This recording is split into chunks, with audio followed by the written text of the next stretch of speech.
বিশ্বব্যাপী করোনার আক্রমণে সবচেয়ে বেশি ক্ষতিগ্রস্ত হয়েছে বড় শিল্প খাত, যার ব্যতিক্রম নয় বাংলাদেশও। এর প্রভাবে শিল্প পণ্যের চাহিদা কমে যাওয়ার কারণে প্রতিদিন বাড়ছে লোকসান ও ব্যবসায়িক ব্যয়। আর চলমান অবস্থা দ্রুত স্বাভাবিক না হলে দীর্ঘমেয়াদে সংকটে পড়তে হবে এমন আশঙ্কা প্রকাশ করেছেন দেশের বিভিন্ন পর্যায়ের শিল্প উদ্যোক্তারা। স্বাগত ইসলামী ব্যাংক নিবেদিত তালিকাতে আপনাদের সঙ্গে রয়েছে মেজি মাহমুদ। আলোচনার বিষয়ে পোশাক ছাড়া অন্য কলকারখানার কি হবে। আমাদের সঙ্গে আজকে আলোচনায় যুক্ত হয়েছেন স্টেলটেক ইন্ডাস্ট্রিজ লিমিটেডের প্রধান নির্বাহী কর্মকর্তা ও পরিচালক অবসরপ্রাপ্ত মেজর মাসুম আহমেদ এবং দেশবন্ধু গ্রুপের চেয়ারম্যান গোলাম মোস্তফা। দুজনকেই স্বাগত জানাচ্ছি তালিকাতা অনুষ্ঠানে। আপনাদের সঙ্গে নিশ্চয়ই আমরা আলোচনায় যাব। আলোচনায় যাওয়ার আগে তথ্যপত্র থাকে আমাদের হাতে, তথ্যপত্র জানিয়ে দিয়ে আমরা আলাপে ফিরছি আপনাদের সঙ্গে। তথ্যপত্র বলছে, বাংলাদেশ স্টিল ম্যানুফ্যাকচারার্স অ্যাসোসিয়েশনের যে তথ্য বলা হচ্ছে, করোনার কারণে মার্চ এবং এপ্রিলে আর্থিক ক্ষতির পরিমাণ প্রায় ৩,০০০ কোটি টাকা। এটি তারা ধারণা করছেন, এটি চূড়ান্ত এখনও নয়। এরপর যে তথ্যটি সিমেন্ট খাত নিয়ে আমাদের হাতে রয়েছে, বলা হচ্ছে করোনার কারণে সিমেন্ট খাতের ৯০% কোম্পানির উৎপাদন বন্ধ। এরপরে আসলে এই বড় শিল্প খাতের ব্যবসায়ীদের জন্য বাংলাদেশ ব্যাংক যেই সুবিধাটি দিয়েছে মূলত সেটি হচ্ছে ঋণের কিস্তি প্রদানের ক্ষেত্রে বলা হচ্ছে মার্চ থেকে মে পর্যন্ত ছাড় দেওয়া হয়েছে। এই সময় যদি কোনো গ্রাহক কিস্তি প্রদান করতে না পারেন তাহলে তিনি খেলাপি হবেন না। দর্শক, এই ছিল তথ্যপত্রগুলো আমাদের কাছে। আমরা ফিরছি আলোচনায়। আমাদের সঙ্গে রয়েছেন দুজন অতিথি। প্রথমেই যাচ্ছি মাসুম আহমেদ আপনার কাছে। তিনি স্টিলটেক ইন্ডাস্ট্রিজ লিমিটেডের অবসরপ্রাপ্ত মেজর এবং প্রধান নির্বাহী কর্মকর্তা। জানতে চাইব জনাব মাসুম আপনার কাছ থেকে, সেটি হচ্ছে পোশাক শিল্প সীমিত আকারে চালু হয়েছে আমরা জানি, তো সেই সঙ্গে আজকে কিন্তু অভিজাত যে রেস্তোরাঁগুলো রয়েছে সেগুলোও খুলছে। খাদ্য শিল্প চালু রয়েছে এই করোনা সংকটের মধ্যেও। অন্যান্য শিল্পের আসলে এই মুহূর্তে কি অবস্থা, কি পরিস্থিতি? আপনাকে অসংখ্য ধন্যবাদ। অন্যান্য আসলে আমরা একটু শোচনীয় অবস্থায় আছি। বলছি যে কোভিড-19 মহামারী, এই কারণে আপনারা খুব ভালোভাবেই জানেন আসলে পুরো পৃথিবী তৈরি ছিল না, একইভাবে আমরাও তৈরি ছিলাম না। তো যাই হোক, এটা টোটালি আনএক্সপেক্টেড একটা ডিজাস্টার আমাদের সামনে এসছে। তো আমাদেরকে এটা ফেস করে সামনে এগিয়ে যেতে হবে। এখন রিসেন্টলি আপনারা জানেন আমাদের যে অর্থনীতি, তাকে আমাদের আবার পূর্বাবস্থায় ফিরিয়ে নিতে হলে আস্তে আস্তে করে আমাদের স্বাস্থ্যবিধি মেনে কোভিড-19 আপনার মোকাবেলা করে আমাদের শ্রমিকদের স্বাস্থ্য নিরাপত্তা শতভাগ নিশ্চিত করে আমাদেরকে ধীরে ধীরে আবার প্রোডাকশনে ফিরে যেতে হবে, মার্কেটে ফিরে যেতে হবে, অর্থনীতিতে আবার আমাদেরকে অবদান রাখতে হবে। আর সার্বিকভাবে একটা কথা বলবো, আসলে আমাদের যে বর্তমান পরিস্থিতি, আমাদের বেশি দিন আর লকডাউন অবস্থায় থাকার মতো অবস্থা আমাদের এখন নেই। যে কারণে আপনারা দেখেন আমাদের শিল্পগুলো খুলছে, অন্যান্য শিল্প আস্তে আস্তে। গত ৪-৫ দিন আগে সরকার একটি প্রজ্ঞাপন দিয়েছেন, তার ৫ নম্বর ধারা অনুযায়ী অন্যান্য উৎপাদন ক্ষেত্রগুলোকে বলেছে অত্যন্ত সীমিত আকারে স্বল্প পরিসরে স্বাস্থ্যবিধি মেনে আমরা যেন প্রোডাকশনে যেতে পারি। আমরা আসলে সেই জনাব মাসুম, আপনাদের মানে কারখানাগুলোর কি অবস্থা? সক্ষমতার কত শতাংশ ব্যবহার করে আপনারা এখন উৎপাদনে রয়েছেন বা চালু রয়েছে কারখানা? সরি, আমি আপনার কথাটা বুঝতে পারিনি। আপনার কাছ থেকে জানতে চাওয়া যে সক্ষমতার কত শতাংশ ব্যবহার করা হচ্ছে এই মুহূর্তে কারখানা চালু রাখার ক্ষেত্রে? এক্স্যাক্টলি এই মুহূর্তে আমরা আমাদের 30-40% আমাদের টোটাল সক্ষমতা ব্যবহার করছেন। জি, পরিষ্কার। আপনার কাছে আবারও ফিরবো। আমাদের সঙ্গে রয়েছেন দেশবন্ধু গ্রুপের চেয়ারম্যান জনাব গোলাম মোস্তফা। আপনার কাছ থেকে জানতে চাওয়া এখন আসলে কলকারখানাগুলোর কি অবস্থা এই মুহূর্তে, যারা ভারী শিল্পের যারা ব্যবসায়ী রয়েছেন, যারা উদ্যোক্তা রয়েছেন, সব মিলিয়ে কি অবস্থা? ধন্যবাদ। আমি আপনার কথার পরিপ্রেক্ষিতে বলতে পারি আমাদের যে ইউনিটগুলি আছে প্রায় 17টা ইউনিট, তার রেডিমেড গার্মেন্ট সহ একটা বাদে সবগুলি চালু আছে। আর খাদ্য দ্রব্য যেগুলো আমরা তৈরি করি সেই ইন্ডাস্ট্রিগুলি আমরা প্রোডাকশনের ক্ষেত্রে 90 থেকে 100%। কিন্তু আমাদের সমস্যাটা হচ্ছে সাপ্লাই চেনে ডেলিভারিতে আমাদের কিছু সমস্যা হচ্ছে। যদি আপনি সবকিছু মিলে ধরি তাহলে মনে করতে হবে যে রাফলি 50% আমাদের ডেলিভারি হচ্ছে। বাট রিসেন্টলি আমরা একটু বাড়াই দিয়েছি, কারণ প্রশাসন আমাদেরকে সাহায্য করছে ট্রাকের ক্ষেত্রে, ব্যাগের ক্ষেত্রে, অন্যান্য ফ্যাক্টরির ক্ষেত্রে যেগুলো হয়। আমাদের কিছু তো সাপ্লাই চেইনে মেনটেন করতে গেলে আমাদের যে অন্য কোম্পানিগুলো থেকে যেগুলি কিনি সেগুলো না পেতে, যেমন প্যাকিং এর মোড়ক যে জিনিসটা আছে সেটার ক্ষেত্রে, গাড়ির ক্ষেত্রে, অন্যান্য র মেটেরিয়াল ভেন্ডরদের ক্ষেত্রে, লেবারের ক্ষেত্রে, ডিসচার্জিং এর ক্ষেত্রে সবকিছু মিলে তারপরে আমি বলবো যে আমরা প্রায় সবকিছু মিলে 75% আমরা করছি, আমাদের যে প্রোডাকশন ক্যাপাসিটি আছে সেটি ব্যবহার করছেন। জি, জনাব মাসুম আহমেদ, আপনার কাছে আবারও ফিরছি। এই যে বন্ধ থাকলো খানিকটা সময় করোনার কারণে ভারী এবং যে মাঝারি শিল্প কারখানা, এবং সেই সঙ্গে আমরা দেখতে পাচ্ছি এখন আসলে পুরোটার উৎপাদন সক্ষমতা আপনারা কাজে লাগাতে পারছেন না। এই কারণে আসলে অর্থনীতির কি পরিমাণ ক্ষতি হলো, ব্যবসায়ীদের কি ধরনের ক্ষতি হলো, আর্থিক ক্ষতির পরিমাণ কেমন, সেটি কি টাকার অঙ্কে বলতে পারেন কিনা বা অ্যাজাম্পশন রয়েছে কিনা কোনো ধরনের? ধন্যবাদ। এই মুহূর্তে এক্সাক্ট টাকার ফিগারটা আসলে নিরূপণ করা সম্ভব না, কারণ আমরা লকডাউনে গত মাসের 25 তারিখে গিয়েছি। অলমোস্ট আমরা 1 মাস 2-3 দিন লকডাউনে আছি। আসলে আমরা উৎপাদন ক্ষেত্রে গিয়েছি তাও 2 দিন হলো। আমাদের সরকারের একটি প্রজ্ঞাপন জারি হওয়ার পর আমরা মাত্র শুরু করেছি। আসলে আপনারা সবাই জানেন দেশের অর্থনীতি আপনার একটি বড় অংশই আপনার শিল্প খাত দিয়ে প্রভাবিত। শিল্প খাত যতক্ষণ সুস্থ থাকবে, যতক্ষণ চালু থাকবে, অর্থনীতি দিন দিন সত্যি কথা তত ভালো হবে। জি, জনাব মাসুম আহমেদ, আমাদের কাছে একটি পরিসংখ্যান রয়েছে যে বাংলাদেশ স্টিল ম্যানুফ্যাকচারার্স যে অ্যাসোসিয়েশন রয়েছে, তারা বলছে যে করোনার কারণে মার্চ এবং এপ্রিলে ক্ষতি হবে 3000 কোটি টাকার মতো। এই ফিগার নিয়ে আপনার মন্তব্য জানতে চাই। এটি আমরা শুরুতে দর্শকদেরকেও জানিয়েছি। জি, আসলে এটা একটা অ্যাপ্রক্সিমেটলি 3000 কোটি টাকা আমরা বলছি, কারণ আপনারা জানেন আমাদের ইস্পাত শিল্পটা আমাদের বাংলাদেশে একটি উন্নয়নশীল দেশ থেকে আমরা উন্নত দেশে যাচ্ছি, এবং আপনারা জানেন কি পরিমাণ আমাদের ইনফ্রাস্ট্রাকচার ডেভেলপমেন্ট হচ্ছে চারিদিকে, এবং প্রত্যেকটা জায়গাতে আপনি জানেন ইস্পাতের একটি ব্যবহার এই infrastructure development is a very. কিন্তু এই সময়টাতে তো আসলে সমস্ত প্রকল্প বন্ধ, কলকারখানা বন্ধ, সুতরাং আপনারা যে উৎপাদন করছেন পণ্য, সেগুলো কি বিক্রি হচ্ছে কিনা, কারা কিনছেন সেগুলো? না, ইনফ্যাক্ট এই মুহূর্তে আমাদের কোনো বিক্রি হচ্ছে না। আমি একটু আগে আপনাকে যেটা বলেছি, আমরা 2 দিন হলো মাত্র চালু করেছে। আমাদের সাপ্লাই চেইন এবং আপনার মনে করেন ফরওয়ার্ড লিঙ্কে যে ডেলিভারি আছে, আমাদের যে ডিলার ভাইরা আছে, যে ব্যবসায়ী ভাইরা আছেন, যারা আমাদের ফিনিশ গুড নিয়ে ওনারা প্রোডাক্ট সেল করেন মার্কেটে, কোথাও আমাদের মাল আমাদের প্রোডাকশন আমরা পাঠাতেও পারছি না, ওনারাও সেল করতে পারছেন না, সবকিছু বিক্রি একেবারেই বন্ধ। আমরা একটু গোলাম মোস্তফার কাছে ফিরতে চাই। গোলাম মোস্তফা, আপনারা তো খাদ্য পণ্যের কথা বলছিলেন, ভোগ্য পণ্যের কথা বলছিলেন, সেই শিল্পগুলো তো করোনার মধ্যেও চালু ছিল, সেগুলোর বিক্রি নিশ্চয়ই হয়েছে, সরবরাহের সমস্যা রয়েছে, আপনি বলছেন সাপ্লাই চেইনের সমস্যা হয়েছে। সিমেন্ট খাতের কি অবস্থা গোলাম মোস্তফা? আমরা সিমেন্ট মিল চালু রেখেছি, আমাদের সব ফ্যাক্টরি আমি তো বলেছি 24/7 চালু আছে, এবং আমি ধন্যবাদ জানাই, আমি কৃতজ্ঞ আমার কর্মচারীদের, সহকর্মীদের, যারা 24/7 দেশের এই সংকটময় মুহূর্তে ফ্যাক্টরি চালু রেখেছে। আমাদের সব থেকে সমস্যাটা হচ্ছে আমরা মাল ডেলিভারি দিচ্ছি, যতটুকু টাকা আমাদের কালেকশন হচ্ছে না, কারণ ব্যাংকগুলি আমাদের খুব করছে। জনাব গোলাম মোস্তফা, আমরা শুনছিলাম যে আসলে স্টিলের যে রড, সেটি আসলে বিক্রি হচ্ছে না। সিমেন্ট কি বিক্রি হচ্ছে, বিক্রি হয়েছে এর মধ্যে? সিমেন্ট বিক্রি, ডেলিভারি হচ্ছে, বিক্রি হওয়াটা কিন্তু 2 পার্ট, একটা সেল করা এবং সেখান থেকে টাকা তুলে আসা। আমরা ডেলিভারি দেওয়ার ব্যবস্থা করছি, আমরা স্টক বিল্ড আপ করছি, কিন্তু ডেলিভারিটা ওই রকম ভাবে হচ্ছে না, কারণ ব্যাংকের থেকে যে টাকা আসবে, অনেক উপজেলা লেভেলে, জেলা লেভেলে খুব কম ব্যাংকে খোলা আছে, এবং যে ব্রাঞ্চগুলি খোলা আছে তারা অল্প কিছুক্ষণের জন্য খোলা রাখে। যদিও আমাদের মুখ্য উদ্দেশ্যটা হচ্ছে যে করোনা ভাইরাসের পরে যেন সাপ্লাই চেইনের ডিস্টার্বটা না হয়, এর জন্য প্রোডাকশনটা কন্টিনিউ রাখা। আমাদের সমস্যাটা সব থেকে হচ্ছে বিদেশি ইম্পোর্ট যারা আমরা করছি, তাদের লোড পোর্টে কিন্তু জাহাজ সহজে লোড করতে পারছে না, কারণ লোড পোর্টে যখন যাচ্ছে জাহাজ কোয়ারেন্টাইন করতে হচ্ছে। যেমন আমার একটা জাহাজ 55,000 টনের র সুগার নিয়ে চিটাগং পোর্টে এসেছে, গত 5 দিন থেকে এসছে, তারা 14 দিন অপেক্ষা করছে।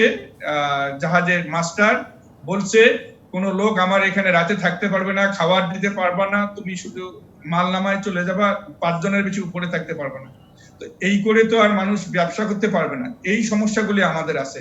জি, আপনার কাছে আবারও ফিরবো। মাসুম আহমেদ, এই যে কারখানা চালু করলেন, কারখানা চালুর পরে আসলে কোন সমস্যাটি আপনি বড় করে ফেস করছেন এই সময়টাতে? আমি আপনাকে একটা জিনিস একটু পরিষ্কার করি। আসলে আমরা কারখানাটা গত 1 মাস ধরে বন্ধই রেখেছিলাম। সরকারি যখন বলেছিলেন লকডাউন করতে, স্ট্রেট ওয়ে আমরা 25th of last month আমরা সরাসরি লকডাউনে চলে গিয়েছিলাম, কারণ তখন করোনা পরিস্থিতিটাকে ফেস করার জন্য আমরা কারখানা চালুই করিনি। গত 2 দিন হলো আমরা আস্তে আস্তে খুবই সীমিত আকারে শুরু করছি। এই বন্ধ থাকা অবস্থায় আমি যেই জিনিসটা সবচেয়ে বেশি ফেস করেছি, আপনাদেরকে একটু আমি ফেজ ওয়াইজ খুলে বলি। দেখেন, আমাদের যেই শিল্পটা, এটা সম্পূর্ণভাবে আমদানি নির্ভর কাঁচামালের উপর নির্ভরশীল। আর আমরা এই কাঁচামালটা আমদানি করি আপনার ব্যাংকের ঋণপত্রের মাধ্যমে, এলসি দিয়ে। সো আমাদের যেই কাঁচামালের স্টক পাইলটা এখন হয়ে গেছে বন্ধ থাকার অবস্থায়, প্রতিদিন আমাদের এই কাঁচামালের উপরে আপনার ব্যাংকের সুদের প্রকোপ বাড়ছে। যতদিন যাচ্ছে ততদিনই আমাদের সুদের হার বাড়ছে। দ্বিতীয়ত, আমাদের যখন আমরা এই প্রোডাক্টটা আমাদের এখানে ফিনিশ গুডস করতে যাই, এটার সাথে আনুষঙ্গিক আরো কিছু উপাদান লাগে যেগুলো আমরা লোকালি সোর্স করি অন্যান্য ইন্ডাস্ট্রি থেকে। আমাদের প্রোডাকশন বন্ধ থাকাতে ওই ইন্ডাস্ট্রিগুলোর প্রোডাকশনও বন্ধ। গতকালকে নিশ্চয়ই আপনি প্রধানমন্ত্রীর বক্তব্য শুনেছেন। মাননীয় প্রধানমন্ত্রী ব্যবসায়ীদের সুদ নিয়ে দুশ্চিন্তা করতে নিষেধ করেছেন। দুশ্চিন্তা করতে নিষেধ করার পর আর দুশ্চিন্তার জায়গা থাকে কিনা মাসুম আহমেদ? ডিলার ভাইরা ব্যবসা করেন, ওনারা এখন করতে পারছেন না। ওনাদের কাছ থেকে প্রোডাক্টগুলো নিয়ে আমাদের ফ্যাব্রিকেটর বা মিস্ত্রি ভাইরা বিভিন্ন স্থাপনায় লাগান, ওনাদের জীবিকা নির্বাহের এই ব্যবস্থাটা বন্ধ আছে। সো ওভারঅল সবকিছু মিলে অর্থনৈতিক এবং জি মাসুম আহমেদ, আপনাকে একটি প্রশ্ন করছি, সেটি হচ্ছে মাননীয় প্রধানমন্ত্রী গতকালকে ব্যবসায়ীদের সুদ নিয়ে দুশ্চিন্তা করতে নিষেধ করেছেন। তিনি বলেছেন সুদের বিষয়টি তিনি বিবেচনা করবেন, আসলে এটি মৌকুফের ব্যাপারটি দুশ্চিন্তা করতে নিষেধ করেছেন। তাহলে আর নতুন করে আসলে দুশ্চিন্তার জায়গা থাকে কিনা আপনাদের? আসলে আপনাকে একটু বলি, মাননীয় প্রধানমন্ত্রীকে আমার অন্তঃস্থল থেকে আমি সাধুবাদ জানাই যে আমাদের এই সমস্যায় উনি এগিয়ে এসছেন। শুধু আমাদের এই ব্যবসায়িক ক্ষেত্রেই না, উনি কোভিড-19 কে মোকাবেলা করার জন্য আমাদের দেশের যতগুলো সেক্টর আছে সবগুলোতে উনি পার্সোনালি ইনভলভ হচ্ছেন। কিন্তু তারপরে আমি একটা জিনিস একটু মনে হয় একটু শেয়ার না করলেই নয়। আমাদের দেশের যে অর্থনীতি, আমাদের 18 কোটি লোক, একটা অনেক বড় জনসংখ্যার চাপ আছে, এই অর্থনীতিটাকে হ্যান্ডেল করতে হয়। সো এই অবস্থায় সুদ মওকুফের একটা টাইম লিমিটও আছে। মনে করেন কথার কথা আমি জাস্ট উদাহরণস্বরূপ বলছি যে 3 মাসের সুদ মওকুফ হলো বা 6 মাসের সুদ মওকুফ হলো, আমাদের অর্থনীতি কিন্তু এটা অ্যাবজর্ব করার একটা ক্যাপাসিটি আছে। বাট এই সুদ মওকুফে পিরিয়ডটা যদি 9 মাস 1 বছর বা আমার এই লকডাউন লেন্দি হয়ে এমন একটা স্টেজে চলে যায়, তখন দেখা যাবে আসলে এই সুদ মওকুফের ব্যাপারটি আমরা সঠিকভাবে এটাকে ইউজ করতে পারছি না। এর থেকে আমরা যে প্রফিট বা বেনিফিটটা নেওয়ার কথা ওটাও নিতে পারছি না। একটা স্টেজে দেখা যাবে এটা আমাদের জন্য আসলে অনেক বড় একটা হেডেক হয়ে যায়। জি, আমাদের একটি বিরতির সময় হয়ে গেছে। বিরতির পর ফিরে এসে গোলাম মোস্তফা আপনার কাছেও একই বিষয়ে মন্তব্য জানতে চাইবো। দর্শক, একটি বিরতির পর আবারও ফিরছি টালি খাতায়, সঙ্গে থাকুন। দর্শক, বিরতির পর আবারও ফিরে এলাম ইসলামী ব্যাংক নিবেদিত টালি খাতায়। আজকে আমাদের আলোচনার বিষয় পোশাক ছাড়া অন্য কলকারখানার কি হবে। আলোচনায় আমাদের সঙ্গে যুক্ত রয়েছেন আজকে স্টিল টেক ইন্ডাস্ট্রিজ লিমিটেডের প্রধান নির্বাহী কর্মকর্তা মেজর মাসুম আহমেদ অবসরপ্রাপ্ত এবং দেশবন্ধু গ্রুপের চেয়ারম্যান জনাব গোলাম মোস্তফা। দুজনকে আবারও স্বাগত। আমাদের আলোচনায় যাব, কিন্তু এই মুহূর্তে ঢাকা চেম্বারের সাবেক সভাপতি জনাব আসিফ ইব্রাহিমের একটি বক্তব্য আমাদের হাতে রয়েছে, সেটি একটু শুনে নিয়ে বাকি আলাপে ফিরছি। ব্যবসায়ীরা যারা তাদের দীর্ঘমেয়াদী ঋণ এবং স্বল্পমেয়াদী ঋণ এবং চলতি মূলধন, যাদের ঘাড়ে ঋণের বোঝা আছে, তাদেরকে এই মুহূর্তে ঋণের জন্য চিন্তা করতে হবে না, সেই সুদের হারের জন্য চিন্তা করতে হবে না। বর্তমানে এই পরিস্থিতির কারণে সরকার ব্যবসায়ীদের পাশে থাকবে এবং যে সুদের যে হার, সেটার ব্যাপারে উনি আশ্বাস দিয়েছেন যে ব্যাপারটা উনি দেখবেন। সুতরাং আমরা ব্যবসায়ী সম্প্রদায় থেকে মনে করি যে এটা অত্যন্ত একটা ভালো ঘোষণা, কারণ এই মুহূর্তে আপনারা সবাই জানেন যে ব্যবসা বাণিজ্য স্থবির, বিশেষ করে বড় শিল্পই হোক, মাঝারি শিল্পই হোক, ক্ষুদ্র শিল্পই হোক, সবাই অত্যন্ত প্রেশারের মধ্যে আছেন। এই ধরনের একটা ঘোষণা মাননীয় প্রধানমন্ত্রী যেটা দিলেন, সেটা আমাদের জন্য অত্যন্ত একটা ভালো একটা বাণী এবং আমরা আমরা শুনছিলাম আসিফ ইব্রাহিমের বক্তব্যটি। এই মুহূর্তে আমাদের সঙ্গে যুক্ত হচ্ছেন বার্তা কক্ষ থেকে সহকর্মী আরিফুর রহমান যুক্ত হবেন আমাদের সঙ্গে। আরিফ, আপনি তো এই কয়েকদিন বিভিন্ন শিল্প এলাকায় ঘুরেছেন, ব্যবসায়ীরা কি কি ধরনের সমস্যার কথা আপনাকে জানিয়েছেন? ব্যবসায়ীরা যেসব ধরনের সমস্যার কথা বলেছেন, এজি আপনি আমার সাথে যুক্ত হওয়ার আগে দুজন ব্যবসায়ীর সাথে কথা বলেছেন, তার পাশাপাশি ঢাকা চেম্বারের সাবেক সভাপতি তিনিও যে কথাগুলো বললেন, সেই ঘুরে ফিরে কিন্তু সেই একই রকমের সমস্যার কথাই তারা বলছেন যে পুরো সাপ্লাই চেইনটাই কিন্তু এক ধরনের বিঘ্নের মধ্যে ঘটেছে এবং আংশিকভাবে যে বিষয়গুলো খুলে দেওয়া হয়েছে, বিশেষ করে পোশাক কারখানা, এই পোশাক কারখানার সাথে কিন্তু অন্যান্য ভারী শিল্প, ক্ষুদ্র এবং মাঝারি শিল্প কিন্তু যুক্ত। তাই আংশিকভাবে খুলে দিলেও সেটি কিন্তু পুরোদমে কাজ করছে না। সেক্ষেত্রে তারা বলছেন অর্থনীতির স্বার্থে আসলে এই লকডাউন বা যেটি রয়েছে সাধারণ ছুটি, সেটি আসলে তুলে দেওয়ার দরকার। তার পাশাপাশি আরেকটি যে সমস্যার কথা তারা বলছেন যে সরকারের পক্ষ থেকে প্রায় 73,000 কোটি টাকার এক ধরনের প্রণোদনা প্যাকেজ ঘোষণা করা হয়েছে, যার মধ্যে আজকে আপনার আলোচনা যে বিষয় সেটি বড় শিল্প, ভারী শিল্পের জন্য কিন্তু আলাদাভাবে 30,000 কোটি টাকা দেওয়া হয়েছে। কিন্তু ব্যবসায়ীরা বলছেন এই প্রণোদনা প্যাকেজ পুরোটি কিন্তু ব্যাংক নির্ভর করে করা হয়েছে এবং এই খাতে সরকার 9% হারে সুদ দিয়ে এই লোনটি ব্যবসায়ীদের দেবেন, ব্যবসায়ীরা 4.5% সুদে দেবেন, আর বাকি যে 4.5% সুদ, এই সুদ বাবদ কিন্তু সরকারকে প্রায় 1350 কোটি টাকা গুনতে হবে শুধুমাত্র ভারী শিল্পের জন্য। আর পুরো যে 73,000 কোটি টাকা, সেজন্য কিন্তু প্রায় 2700 কোটি টাকা সুদ দিতে হবে সরকারকে। কিন্তু এই প্রণোদনা প্যাকেজটি কীভাবে বাস্তবায়ন হবে, এই বাস্তবায়নের যে নীতিমালা দেওয়া হয়েছে, সেখানে বেশ কিছু জটিলতা রয়েছে। বলা হয়েছে যে খেলাপিদের আসলে ঋণ দেওয়া যাবে না, কিন্তু তাদের যে সময়সীমা, অর্থাৎ যদি একজন ব্যবসায়ী গত 10 বছর ধরে ভালো ব্যবসা করছেন, গত 2-3 মাস ধরে খেলাপি হয়ে গেছেন, তারা কি ঋণ পাবেন না, নাকি দীর্ঘ সময় ধরে খেলাপি রয়েছেন, এখনও খেলাপি রয়েছেন, তারা ঋণ পাবেন না? এরকম কিন্তু বেশ কিছু অস্পষ্ট রয়েছে। আরেকটি তথ্য যদি আপনাদের বলি, যে বলা হয়েছে যে 3বার ঋণ পুনঃতফসিল যে করেছে সে ঋণ পাবে না। এখন বড় শিল্প গোষ্ঠী তারা কিন্তু সিঙ্গেল পার্টি এক্সপোজার হিসেবে একাধিক ব্যাংকের সাথে লেনদেন করেন, আর সেক্ষেত্রে যদি একটি ব্যাংকই সে 3বার ঋণ পুনঃতফসিল করেন এবং অন্য 2টি ব্যাংক বা 3টি ব্যাংক, বাকি যে ব্যাংকগুলোর সাথে যদি সে এরকম কিছু না করে, নিয়মিত ঋণের কিস্তি প্রদান করেন, সেক্ষেত্রে সে পাবে কিনা, এই ধরনের জটিলতা রয়েছে। আরিফুর রহমান, ধন্যবাদ আপনাকে যুক্ত হওয়ার জন্য। যথেষ্ট তথ্য দিয়েছেন আমাদেরকে। গোলাম মোস্তফা, আপনার কাছে ফিরছি। আসলে যেই প্রণোদনা প্যাকেজ ঘোষণা করা হয়েছে এবং মাননীয় প্রধানমন্ত্রী রাষ্ট্রের সর্বোচ্চ পর্যায় থেকে ব্যবসায়ীদেরকে আশ্বস্ত করা হয়েছে, কিভাবে প্রণোদনা আপনারা পেলে ক্ষতির হার কমবে, লোকসান কমবে? গোলাম মোস্তফা। ধন্যবাদ আপনাকে। আমি ওনাদের দুজনের বক্তব্য যেটা শুনলাম, এমন ভাই যে লাইনে আছে উনি যে কথা বলেন, আমি তাদের সঙ্গে একমত। আমি কিছু অ্যাড করতে চাই যে বাংলাদেশ ব্যাংকের যে এই প্রণোদনা কিভাবে দেয়া হবে, তার যে এই ফিরিস্তি তারা দিয়েছে, এই 2 পাতার যারা দিয়েছে, আসলে আমার কাছে যেটা মনে হয় সরকারের সব থেকে উঁচু পর্যায়ের যে চিন্তা চেতনা, উনি যেভাবে দেশকে আগায় নিতে চান, যেভাবে শিল্পকে উনি উৎসাহিত করতে চান, বাংলাদেশ ব্যাংকের বা কিছু আমলারা মনে হয় এখানে এটা ডিস্টার্ব দিচ্ছে, তাতে যেন তাদের মনে হয় কষ্ট হচ্ছে যে বাংলাদেশ কেন এত ভালো করছে অর্থনীতিতে। তেমন বাংলাদেশের ইতিহাস হচ্ছে জিডিপি গ্রোথের ইতিহাস। পৃথিবীর কোনো দেশ আমাদের সঙ্গে পাচ্ছে না এখন গ্রোথে। এই গ্রোথকে কিভাবে আটকানো যাবে তার জন্য অনেকেই চেষ্টা করছে।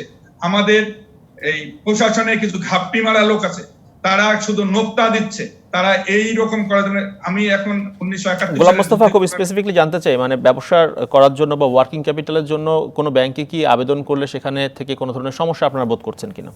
আমি বলছি, সেটাই বলছি।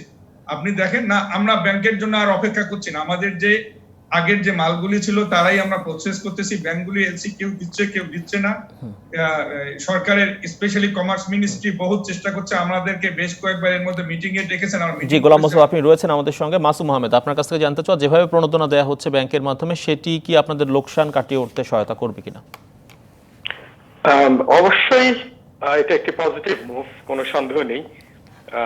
তারপর আমি একটা কথা বলছি, স্পেসিফিক্যালি যদি আমাদের শিল্পটার ব্যাপারে বলি, আমাদের নিজেদেরটার ব্যাপারে, আমরা আসলে ব্যাংকের সাথে আমাদের বিগত বছরগুলোতে যেভাবে ব্যবসা করেছি, আমরা ব্যাংকের সাথে সবসময় আমরা চেষ্টা করেছি তাদের দেনা পাওনা সঠিক সময়ে পরিশোধ করতে, যার জন্য সত্যি কথা এই মুহূর্তে আমাদের কাছে আসলে ওই ধরনের কোনো ঋণের বোঝা আমাদের উপরে নেই। কিন্তু এই গত 1 মাসের লকডাউনে আমরা যেন সব ঠিক মতো কাজ করতে পারি। আসলে ইনফ্যাক্ট আমাদের শ্রমিকদেরকে আমরা সম্পূর্ণ বেতন দিয়েছি এবং একটি খাদ্য প্রণোদনাও দিয়েছিলাম লকডাউনের সাথে সাথে। তো এইসব বিভিন্ন জিনিস আমাদেরকে ঠিক রাখতে গিয়ে হয়তো ভবিষ্যতে আমাদের কিছু ঋণ গ্রহণ করতে হবে।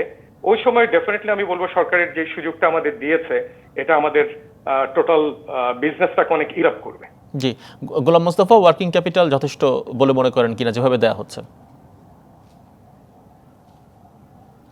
কোনো ব্যাংক এটা শুনছি, কারণ আমরা তো ওই প্রণোদনার জন্য কিন্তু অপেক্ষা করছি না, আমরা কিন্তু ব্যবসা চালিয়ে যাচ্ছি, ব্যাংকের কাছ থেকে আগের লোনেই নিচ্ছি। ভবিষ্যতে কি হবে জানি না। আমরা সাপ্লাই চেইনটা নিয়ে এবং বাংলাদেশের লোকরে এই যে সরবরাহ করার জন্য নিয়ে চিন্তা করছি।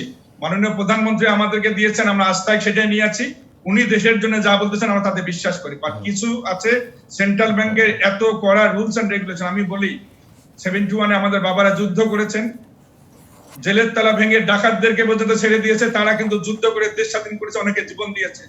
অনেকে যারা বলছেন ঋণ খেলাপি আছে 3বার হচ্ছে, এগুলো দেখে কোনো লাভ নেই। ঋণ খেলাপি যে কোম্পানি আছে তাদের ফ্যাক্টরি থেকে লেবার নাই, তাদেরকে ওয়ার্ক করতেছে না, তাদের কথা ভাবতে হবে। জনাব গোলাম মোস্তফা, অসংখ্য ধন্যবাদ। আমাদের আজকে শেষ করতে হচ্ছে, একেবারেই সময় সীমিত আমাদের। মাসুম আহমেদ, আপনাকে ধন্যবাদ তালিকাতায় যুক্ত হওয়ার জন্য, সময় দেওয়ার জন্য। দর্শক, এই ছিল ইসলামী ব্যাংক নিবেদিত আজকের তালিকাতায়। ডিবিসির সঙ্গে থাকুন 24 ঘন্টা।